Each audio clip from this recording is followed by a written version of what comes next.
တင်းလုံးမပြနဲ့ဘာပဲလုပ်လို့ကိုလုံနိုင်ကြောင်းပြချင်ုံတသက်နဲ့အတင်းလုံးမပြပါနဲ့တဘာဝအတိုင်းပုံမှန်လေးပဲလုပ်ပါပါရမီရှိကြောင်းမှန်ရင်လို့ပြစရာမလိုပါဘူးတန်ဖိုးရှိတဲ့အရာကိုတန်ဖိုးသိသူတွေမြင်ပါတယ်တန်ဖိုးရှိမှမသိသူတွေကသာတန်ဖိုးရှိတဲ့အရာကိုမြင်နေလျက်နဲ့မျက်ကွယ်ပြုတော့တတ်ကြတာဖြစ်ပါတယ်အလုပ်ကိုအားကျိုးမှန်တက်လုပ်နိုင်တာက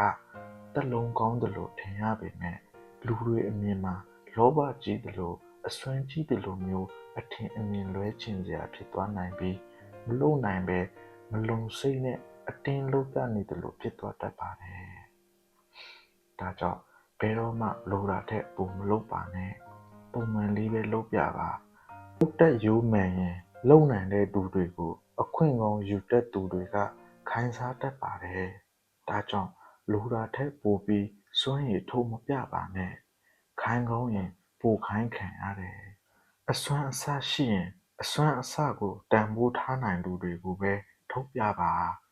နားမလဲသူတွေရှေ့မှာအတင်းရှင်းပြလဲဘာမှမထူးပါဘူး